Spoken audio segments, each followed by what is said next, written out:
प्रेरक के तरफ में यहाँ आई 1/n इंटीग्रेशन अभी इसका कैसे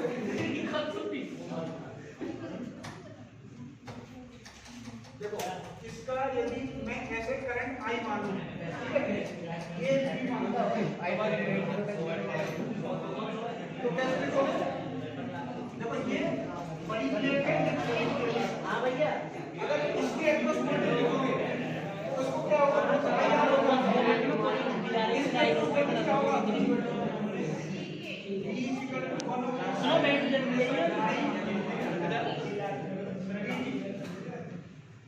यहाँ voltage C integration I dt तो कैसे लिखोगे इसको मैग्नेटिक करोगे इसको क्रॉस करोगे पीछे मुड़ के लिखोगे क्या मिला इधर भी प्लस माइनस प्लस तो पहले क्या आएगा v अल्लाह है v प्लस आगे क्या होगा माइनस यहां लिखोगे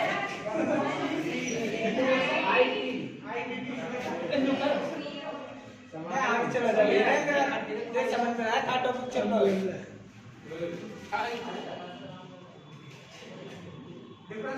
वो मत दिखा रहा भैया तू आगे देख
अब इसका पूरा कर दो इंटीग्रेशन डी अपॉन डी का इंटीग्रेशन क्या होगा log i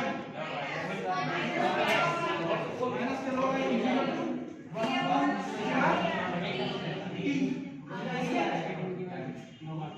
अब अगर इसका आप करोगे ये माइनस छोड़ो दूसरा मान लो कि वैसे उल्टी हो इसका अगर वो करोगे e में लोगे e आई की वैल्यू क्या हो जाएगा e की पावर माइनस ये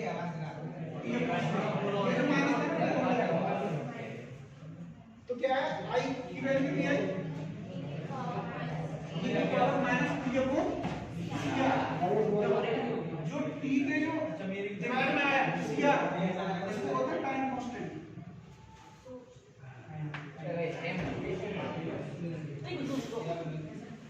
तो अगर आप पूछे कि टाइम कांस्टेंट कितना रहता है आरसी सर्किट का टाइम कांस्टेंट खड़े हो तुम आगे चलो बैठो ये आरसी सर्किट के लिए टाइम कांस्टेंट कितना रहता है बना लो आज गुरु की वीडियो बना भी कई भैया वीडियो बना कौन सा वीडियो बना दो किसने नई वीडियो बनानी मैं तो बना ही नहीं हूं बना रहा हूं कितना रहेगा आरसी सर्किट का सब दिखता है मुझे तो किसी ने पढ़ना है से पढ़ो नहीं बता दो ये आरसी सर्किट का टाइम कितना रहेगा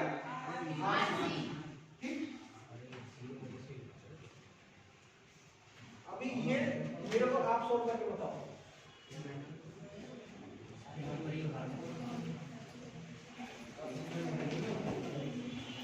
अगर ये लेते हैं हम 10 वोल्ट 5 वोल्ट 10 वोल्ट ये 10 वोल्ट ये करंट बताना यहाँ कितनी करंट होगी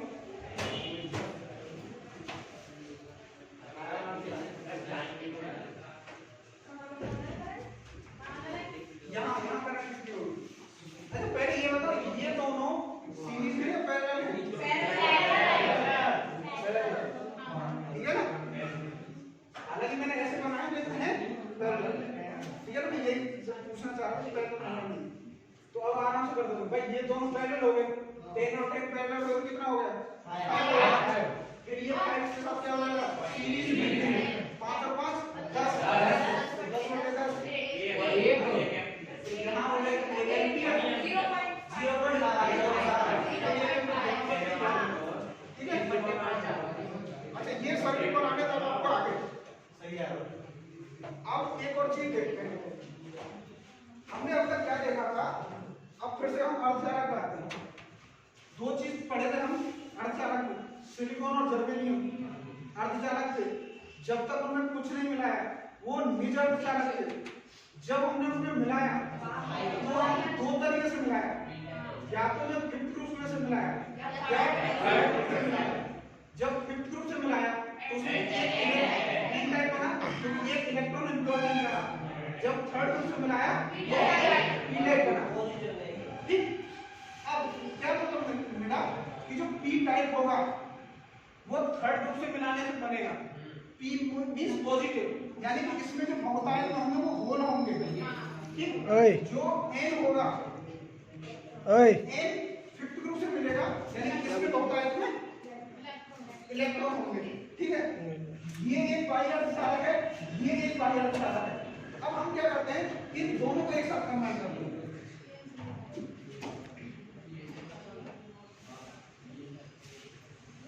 ये मेरा P हो गया, ये मेरा N हो गया, तो ये क्या बन गया मेरा PN डायोड। अब PN डायोड में इस P को क्या बोलते हैं, जहां जुड़ते हैं अवच्छय परत। अब ये अवच्छय परत कैसे बनती है इसको और थोड़ा समझते हैं। इधर साइड में क्या है होल, ठीक है, और इस साइड क्या है इलेक्ट्रॉन। ठीक है, अब हमारे दो कंसेप्ट रहते हैं, एक फॉरवर्ड वाइज रहती है, रिवर्स वाइज रहती है। कुछ बोलते हैं ना अग्रगामी। हाँ, अग्रगामी क्या होती है, अग्र अभिनति रहती है। पी टाइप को आप पॉजिटिव और नेगेटिव साइड को आप नेगेटिव साइड बोलते हैं। ये हमारी कोई अब आप लोग एक चीज बताओ, ये जो परत थी जो डिप्लेशन लेयर बोलते हैं क्या होते हैं अवच्छय परत। ये जब हम अग्र अवनति करते हैं तो अवच्छय परत बढ़ती है घटती है, बढ़ती है नहीं घटती है, चलो अभी और देखेंगे।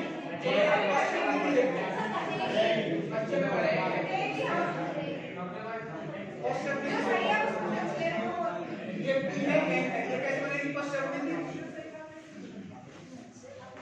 ये रहेगी भाई, नेगेटिव मैंने पी से जोड़ा, एन मेरा पॉजिटिव से जोड़ा, ये मेरी फर्स्ट स्टेप निकल गई है ना, रिवर्स बायस इसको बोलते हैं। अब इसमें बढ़ेगी घटेगी, अच्छा बढ़ेगी घटेगी, हम इसको एक्सप्लेन करते हैं कैसे क्या होगा। ये देखो, ये क्या है होल्स है, होल्स क्या है पॉजिटिव, ये बैटरी की पॉजिटिव प्लेट है, ये पॉजिटिव प्लेट इनको यानी ये तो ऐसे रखना देगी, ये होल का मूवमेंट ये रहेगा। ठीक, ये क्या है इलेक्ट्रॉन। अब ये जो प्लेट है ये इनको रिपेल करेगी, तो ये जो प्लेट है इसको ऐसे रिपेल करेगी, तो ये इलेक्ट्रॉन का मूवमेंट रहेगा ये। ठीक, अब देखते हैं धारा की दिशा क्या होगी। होल का मूवमेंट क्या है ये, धारा की दिशा क्या है होल के कारण ये दिशा है। अब इलेक्ट्रॉन की दिशा क्या है ये, तो धारा की दिशा इलेक्ट्रॉन के आई ऑफ इलेक्ट्रॉन की ही होगी। ठीक है, यानी कि होल के कारण भी धारा की दिशा है, इलेक्ट्रॉन के कारण भी धारा की दिशा है, एक ही दिशा है। तो मेरा ये तो पता चल गया कि भाई मेरी धारा की दिशा ये होगी, दोनों से जुड़ रही है। अब अगर ये होल यहां से इधर मूवमेंट होगा तो ये यहां से ऐसे जाता रहेगा, ये ऐसे मूव कर रहा है, ये इलेक्ट्रॉन ऐसे मूव कर रहा है। तो क्या हो रहा है कि अवच्छेद परत थी। अवच्छेद परत का क्या मतलब होता है? देखो ये बनती कैसे है कि भाई यहाँ कुछ होल रहते हैं, यहाँ कुछ इलेक्ट्रॉन रहते हैं, जब दोनों आपस में मिल जाते हैं तो ये होता है रिकॉम्बिनेशन हो जाता है। रिकॉम्बिनेशन कुछ बोलते हैं, देखते हैं। तो क्या है, एक दूसरे को नष्ट कर देते हैं, एक दूसरे को नष्ट कर देते हैं, तो वहां बिल्कुल एक दूसरे जैसे बोलो कि इधर से जम गए हो, वहां से फिर आगे पीछे मूवमेंट नहीं होने देते। तो ये तो इधर मूवमेंट कर रहा है, ये इधर मूवमेंट कर रहा है, मतलब इसका कोई ज्यादा मतलब नहीं रहा, यानी कि एक तरह से वो बहुत ही थिन हो गई, पतली हो गई। तो हम ऐसे बोलेंगे जो अवच्छेद परत है, जो रोकने वाली परत है, उसकी जो विड्थ है वो घट जाती है, चौड़ाई घट जाती है। तो अंतर अभिव्यक्ति में अवच्छेद परत की मोटाई घटती है, घटती है। अब घटती है इसका मतलब यहाँ क्या हो रहा है, अगर ये घट रही है तो इलेक्ट्रॉनों का मूवमेंट हो रहा है, यानी कि धारा प्रवाहित हो रही है। धारा प्रवाहित हो रही है तो धारा सबसे अच्छी किस में प्रवाहित होती है? चालक में। यानी कि अच्छा, अब एक और दो कंसेप्ट आते हैं, एक आती है शॉर्ट सर्किट, एक होती है ओपन सर्किट। शॉर्ट को क्या बोलते हैं? लघुपथन, है ना? और ओपन सर्किट को ओपन होगा जिसमें मतलब फ्लो नहीं होगी, और शॉर्ट सर्किट में इस तरीके से फ्लो हो रही है, कोई रुकावट नहीं है, ठीक। तो यहाँ क्या हो रहा है, यहाँ धारा फ्लो हो रही है, तो एक तरह से जो डायोड है ना, तो शॉर्ट सर्किट की तरह काम करता है।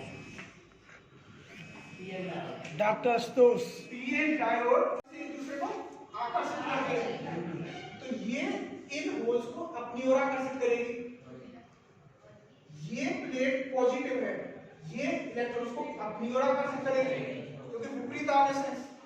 तो एक ऐसा रीजन क्रिएट होता जाएगा जिससे दूर भागते जा रहे हैं, जितने भी होल्स और इलेक्ट्रॉन है इससे दूर होते जा रहे हैं। तो एक ऐसा रीजन बढ़ता जा रहा है जिसमें कोई भी कैरियर नहीं है,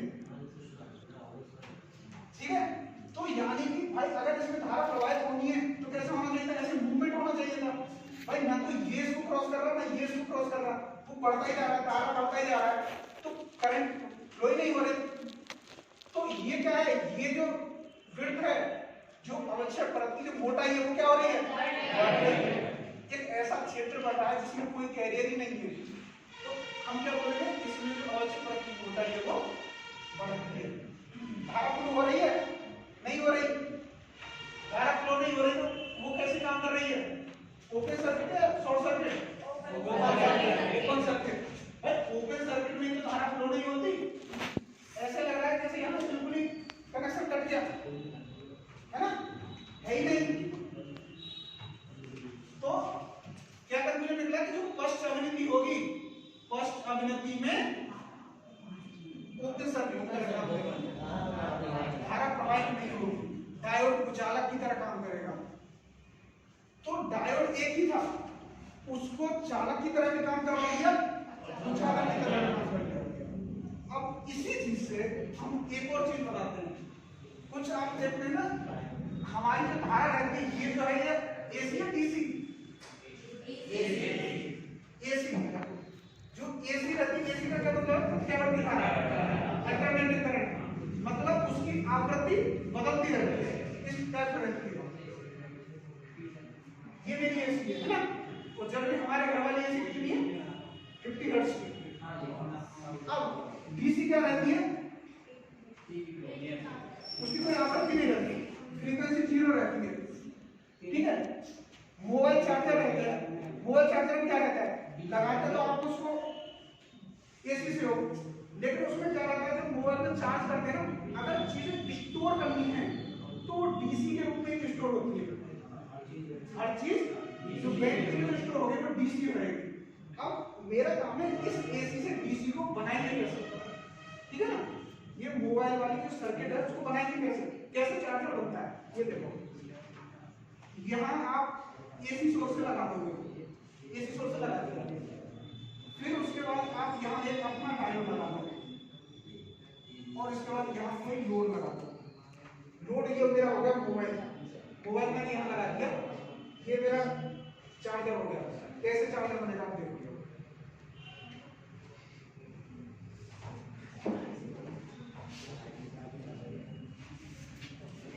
मनोज, मनोज टाइम देखिए ना। ये धारा कैसे जा रही है, ये आ रही है, ये चीज क्या है, ये जीरो लाइन है, ये ऊपर जाएगी तो मान ली पॉजिटिव वोल्टेज, नीचे जाएगी तो नेगेटिव। अगर मान ली ये धारा आ रही है, मैं इसके लिए बात कर रहा हूँ, ये पॉजिटिव वाली, तो जब